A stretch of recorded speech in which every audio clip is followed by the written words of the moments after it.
Twitchell's Book 1, Dwindling Magic. Written and read by T.D.L. White. Chapter 13. Drying Out. "What do you think you're up to?" the caretaker said, looking Nick up and down with a sneer. "This is a pond, not a swimming pool." "I'm late for art," Nick managed through his chattering teeth. "You're not going anywhere in that state."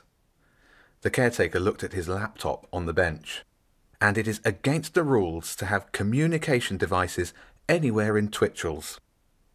Nick was shivering more now, and couldn't think of any excuses. He hugged his gown to his chest tighter.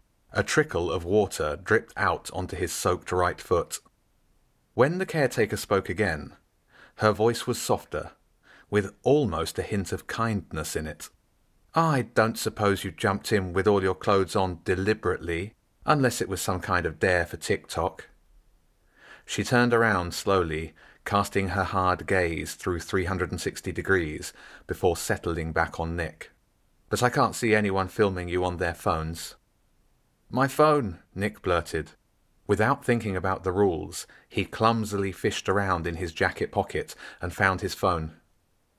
The printed map of the school was plastered to it like papier-mâché. When he peeled that off, the screen was dark, and stayed dark when he tried to wake it up.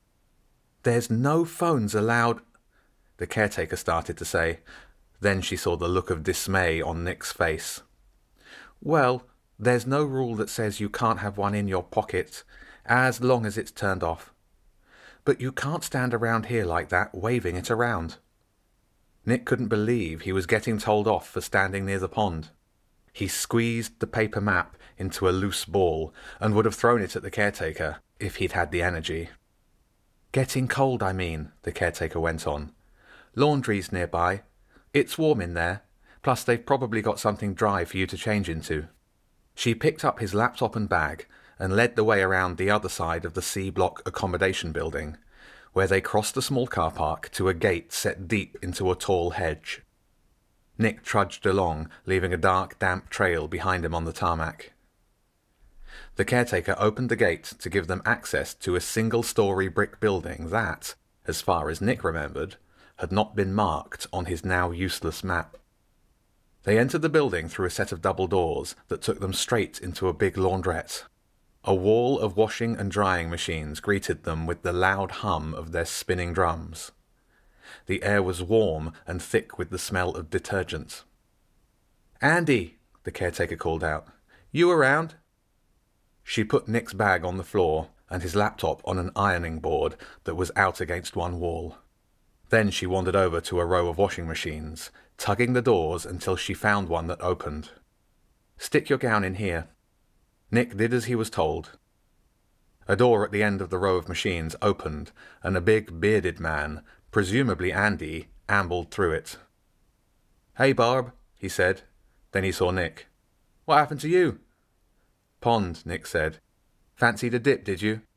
Nick shook his head. "Well, best stop dripping on my floor. Let's get that uniform cleaned up. I'll get you a fresh one. What's your name?" "Nick Thompson." "I'll look you up and get you the right sizes from the system. Just take your clothes off and stick 'em in the machine." Andy and the caretaker both looked at him and waited. "Oh, yeah," Andy said. "Hang on." He disappeared through a door and came back a moment later with a Twitchell's branded dressing gown. Basically an extra-large regular gown with arms and a belt.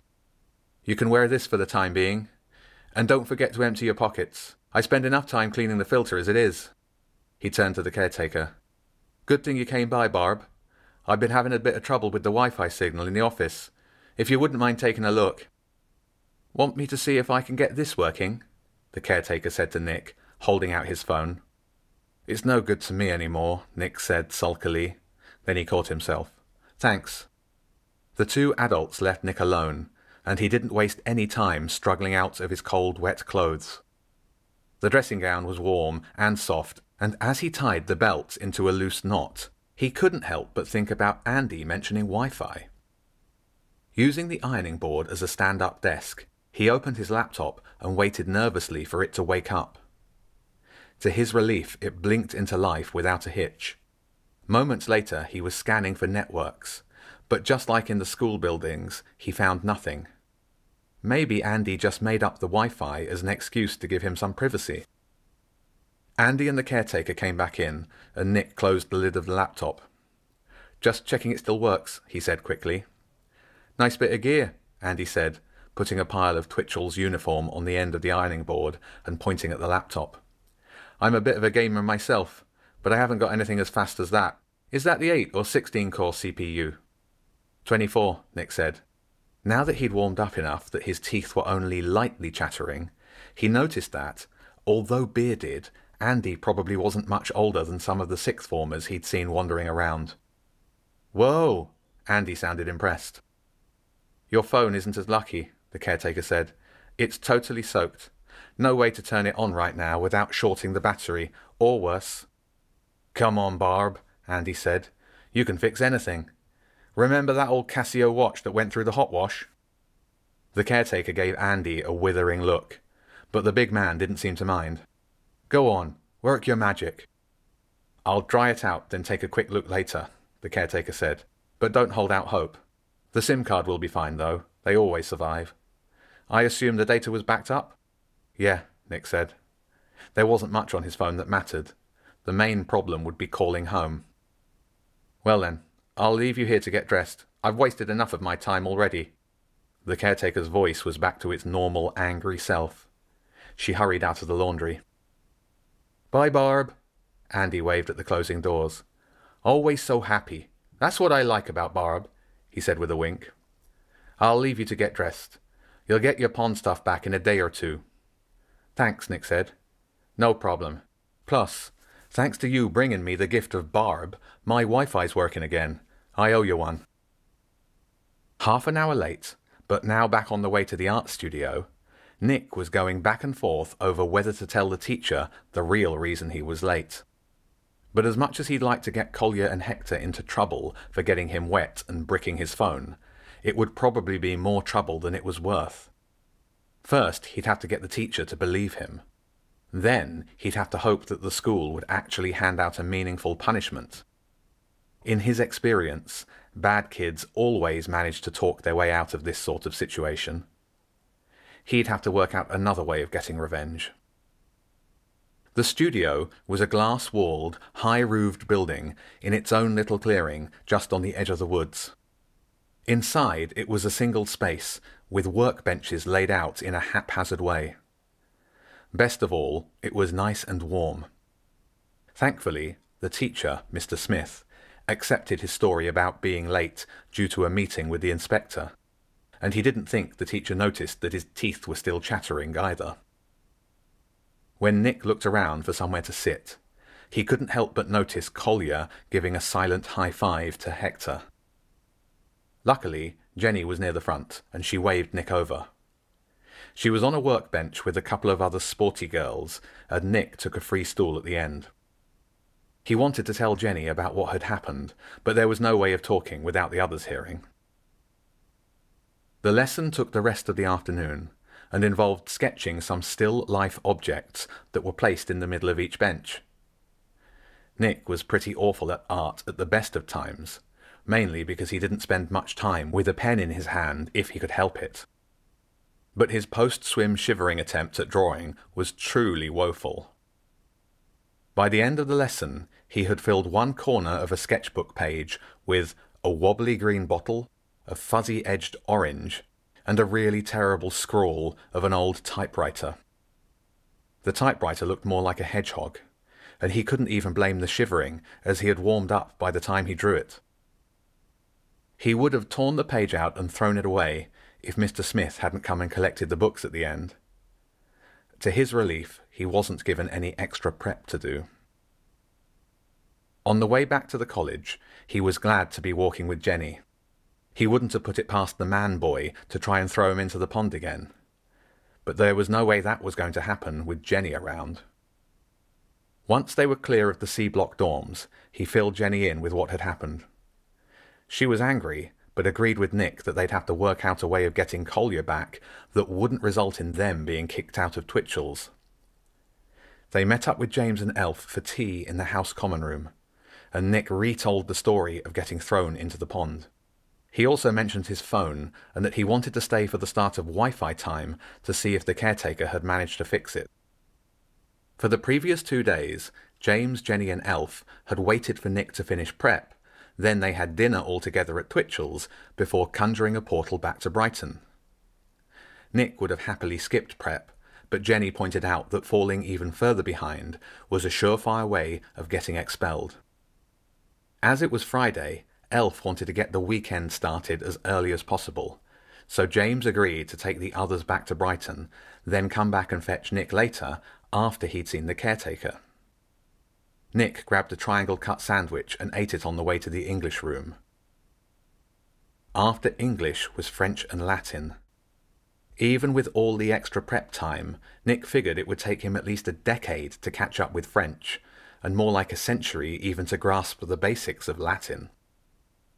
James was nowhere to be seen in the dining hall when Nick sat down with a plate of new potatoes covered in some kind of Moroccan stew. His right hand ached from copying out words he didn't understand, but he didn't let that stop him from digging into the food. He had almost finished when James came in, a little flustered. "Turns out it's much harder to find an ID badge hidden in a tree once it gets dark," James said, picking up a plate and taking it to the counters. He came back with it piled high with chips on top of a huge piece of battered cod. "Why'd you hide your badge in the trees?" Nick asked. "And where's Cece?" "Elf and Cece wanted to go out for a walk," James said. "So I hid my badge in the forest before we went back to Brighton. I put it in a really obviously crooked tree. Next time I'll put it somewhere even more obvious." "I think we need to make Faraday bags," Nick said, "to block whatever radio signal the badges use. I'm sick of Collier knowing where I am, and it will make travelling to Brighton easier." "I like that idea," James said. "We might just be able to buy some wallets, ones designed to stop contactless thieves. You can get them pretty cheap, I think. Are you getting anywhere with finding if the historic location data is stored?" That was one of the things that Nick had been working on in the evenings at Elf's house. "I can't find anything on Twitchel's network," Nick said. "I really think they just used the real-time data for the doors, and it could take a while to get anywhere with the server that collects the data in the first place." "The one outside Twitchel's network?" James asked through a mouthful of chips. "Yeah, it's a commercial service with proper security. I'm trying to find a vulnerability to exploit, but it's a slow process." "My priority right now is getting the book back," James said, pausing to finish a mouthful of fish. "And to breathe. The only lead we've got is your screenshot showing that Collier was in Brighton. I know Jenny said that we need to see the historic data to be sure, but I wish we could go after him now." He sighed. "Blocking the badges might help us in the future, but it won't get the book back. We need a different angle." Nick mulled over the problem while he ate his dessert. Something about the idea of blocking the badges kept circulating in his head. Just before 8, he left James in the dining hall and headed to the house common room. They'd agreed to meet back in their dorm room and conjure the portal to Brighton from there. The common room in the house was busy with kids waiting for their hour of internet. As soon as the caretaker had set up the Wi-Fi, she came straight over to Nick, who was relaxing in his usual armchair. "Working fine," she said, handing his phone to him. "Really?" Nick was amazed. "Wow, thanks. I thought it was bricked." "It would have been if I hadn't taken it apart," the caretaker said. "The water hadn't quite reached the battery connectors and shorted everything, but it would have made its way there soon enough. There's still some condensation behind the camera lens, though. That'll take a while to evaporate." "Thanks," Nick said. He turned the phone over in his hands, unsure what he should say. "I don't take many pictures anyway." "No? Well, that's good." Her voice hardened. "And if I catch you getting the phone out during the day, it'll be confiscated till the end of term. Same goes for that fancy laptop." That was more like it. Nick gave her a short nod, then sank down into the comfort of the chair. The caretaker drifted back to her normal post by the wireless access point, eyes scanning the room for any infringements of school policy. Nick turned on his phone and checked his messages briefly. Then, as casually as possible, he got up and walked out of the room. He could feel the caretaker's eyes burning into his back as he left. "All good?" James asked. "Yeah, my phone's fixed, but if I ever get it out again, the caretaker will confiscate it." Nick closed the bedroom door behind him. "Weird how that works," James said, holding his notebook out, ready to draw a symbol. "You'd think she'd have saved you both the trouble and just kept it." "I don't know how she did it," Nick said, turning the phone over in his hands. "It was totally soaked, and it's not supposed to be waterproof or anything." "A modern miracle," James said.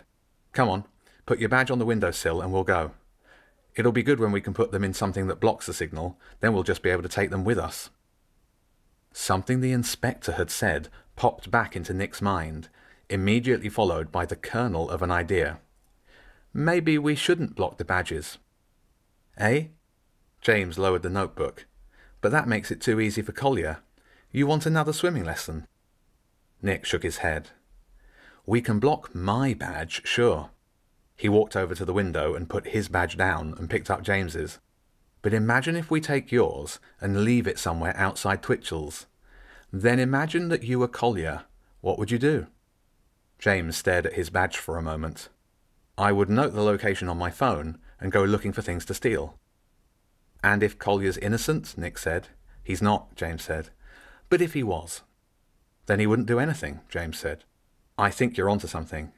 We put my badge somewhere and wait to see if Collier turns up. Then we know it was him that stole the book." "Exactly," Nick nodded. "And we don't need to wait. We can take your badge somewhere right now, if you've got a good location that Collier might be interested in." "It's a great idea," James said, nodding. "I think I know just the place to trap him. And it might be time to contact some old friends."